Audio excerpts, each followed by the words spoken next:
My husband is a Japanese converted Muslim, and Okay. we got married about 1 year ago. He is trying his best to practice Islam. Mashallah. He's still living with his parents in Japan, and I'm living in Bangladesh. He Okay. comes to visit me once every few months. Okay. His parents are very supportive ever since he became a Muslim. Mm-hmm. They always help him with halal foods and praying.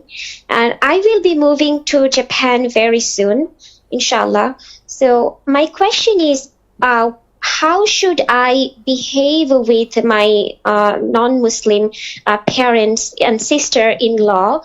Because my husband really wants me to teach them about Islam, because they have almost zero knowledge about Islam. They never met any Muslim before me and my husband. Also, what will be my aura in front of my non-Muslim father-in-law? طيب. That's my question. Yeah, Lisa, I want to ask you a question. Yes, That's sure. a side question. Yes. Has your husband been used already to eating spicy biryani and so on, or not yet? No, he can eat spicy Bangladeshi biryani, alhamdulillah. And are you used to eating sushi now or no? No, I have never been to Japan yet, actually. My mother lives there alone, and I don't have my father. So before moving to Japan, I wanted to make my mother a secure home so that she can live here and have a Wallahi, secured barakallahu life. fikum. So I could not leave to my husband's home yet. MashaAllah. So he comes to visit me, MashaAllah. actually. Barakallahu fiki. It's quite interesting because in Japan, number one, they eat very little. The time I spent in Japan, I lost about 8 kgs. They eat very little. And their food is not salty, is not spicy. It's like, you just eat to survive. MashaAllah. Yeah, of course, they have the best sushi in the world, but they don't eat spicy food. So I don't know how we're going to handle this. The Indo-Pak community, even if they swear on the Quran that they will cook for me non-spicy food, by the end it's hot like fire. So may Allah make it easy for both of you. I always find the best da'wah is da'wah via practice, is to live as a Muslim. By Allah, this is the best da'wah.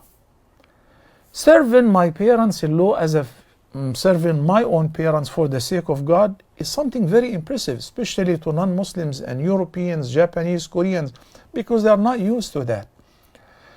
Yusuf Estes and his parents and his wife and the priest who was living with them, in order to convert one ordinary Egyptian person, all ended up accepting Islam.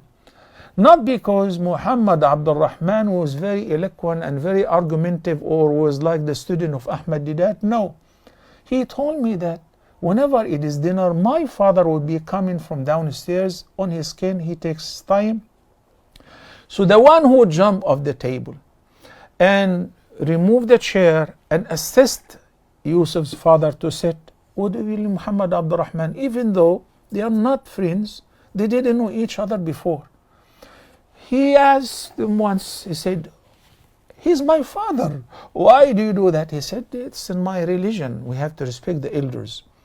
I do it because I earn a reward. I anticipate a reward from the Almighty Allah by complying with the Islamic teachings. In everything, in eating and drinking, in behaving with others. Honesty, trustworthiness, cleanness, these are all pure Islamic teachings. You know, when I pray on time, where I was working in the early days, more than 30 years ago, in a community in the States where there was zero Muslims. Then once I was attending a meeting, and one of our colleagues in the meeting said, I'm trying to remember her name, maybe Jennifer, she said, "Muhammad, what happened to your prayers?" I said, "What happened to it?" She said, "Isn't this your prayer time?" And it was Asr time. I said, "Yeah, but how did you know?" She said, "We keep an eye on you. We know when do you pray exactly. and we observe you. MashaAllah. So I figured, as a Muslim, you're being watched. If you just live as a Muslim, you practice your deen, people would come and ask you, would like to learn from you.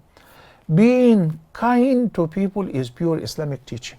What about your parents-in-law? What about your husband? Right? This is very, very important. I'm not going to ask you to give a lecture or a talk or whatever. Just be an ideal Muslim in your practice, whether in your ibadah or in dealing with them as if they are your parents exactly.